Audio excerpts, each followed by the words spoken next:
ভারতীয় বাহিনীর বিমান ধ্বংস করতে দেশটির ভূখণ্ডেও প্রবেশ করতে হয়নি পাকিস্তানের বাহিনীকে। আকাশ প্রতিরক্ষায় থাকা পাকিস্তানের বিমান বাহিনীর দূরবর্তী হামলাতেই বিধ্বংসী পরিণতির শিকার হয় নরেন্দ্র মোদীর দেশটি। এমনকি যুদ্ধ বিমানের ধ্বংসাবশেষও পড়েছে ভারত নিয়ন্ত্রিত জম্মু কাশ্মীরের মাটিতেই। আখনুর, রামবান ও পাম্পোর মতো অঞ্চলে ৩টি যুদ্ধ বিমান বিধ্বস্তের কথা নিশ্চিত করেছে স্থানীয় ভারতের কর্তৃপক্ষ। পাকিস্তানের তাৎক্ষণিক প্রতিক্রিয়ায় স্তব্ধ নরেন্দ্র মোদীর বাহিনী।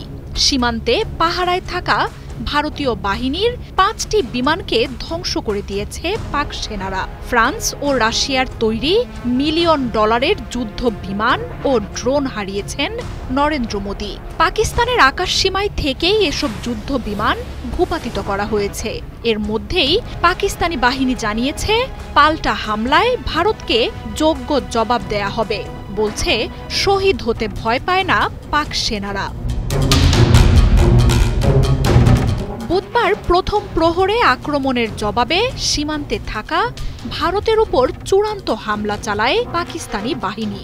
কয়েক ঘণ্টার ব্যবধানে ভূপাতিত হয় অন্তত 5টি যুদ্ধ বিমান, যার মধ্যে ফ্রান্সের তৈরি 3টি রাফাল, রাশিয়ার সু-30 ও একটি মিগ যুদ্ধ বিমান রয়েছে। তাৎক্ষণিক প্রতিক্রিয়ায় একসাথে 5 যুদ্ধ বিমান হারানোর এমন ঘটনা যুদ্ধক্ষেত্রেই নজিরবিহীন।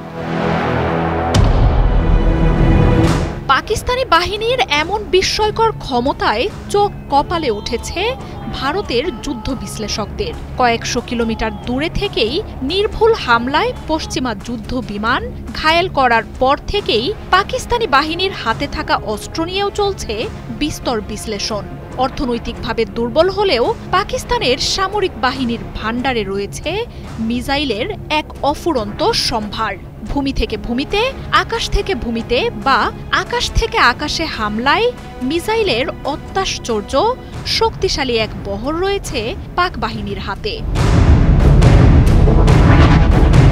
Fattah rocket artillery, anti tank guided missile, Abdali সহ বেশ কয়েকটি শ্রেণীর ট্যাকটিক্যাল ব্যালিস্টিক মিসাইল, শাহিন, আবাবিল, বাবুরের মতো স্বল্প, মধ্যম ও দূরপাল্লার ব্যালিস্টিক ও গাইডেড মিসাইল রয়েছে বাহিনীটির হাতে।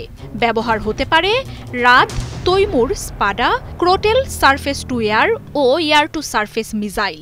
ভারতীয় বিমান ধ্বংসে দূরপাল্লার PL-5, PL-9, 10-এর সাথে নতুন করে যোগ হয়েছে নির্ভুলভাবে লক্ষ্যবস্তুতে আঘাত হানতে সক্ষম PL-15 মিসাইল। পাকিস্তানের ISPR হামলার ঘটনারও বিস্তারিত তুলে ধরেছে। ISPR মুখপাত্র জানান, পাকিস্তান শুধু তাৎক্ষণিক প্রতিক্রিয়ায় জানিয়েছে ভারতীয় বাহিনীর কোনো বিমানকে পাকিস্তানের মাটিতে প্রবেশ করতে দেয়া হয়নি।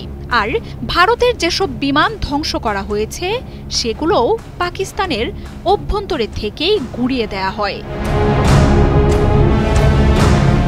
নির্দিষ্ট সময়ে ভারতকে জবাব ফিরিয়ে দেওয়ার ঘোষণা দিয়েছে পাকিস্তান।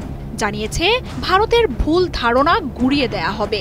পাকিস্তানের সেনারা মৃত্যুর ভয়ের চেয়ে দেশ রক্ষায় শহীদ হতে বেশি ভালোবাসে বলেও হুঁশিয়ারি দিয়েছে দেশটি। Must come to a grinding halt. Marjia উপমা, ৭১।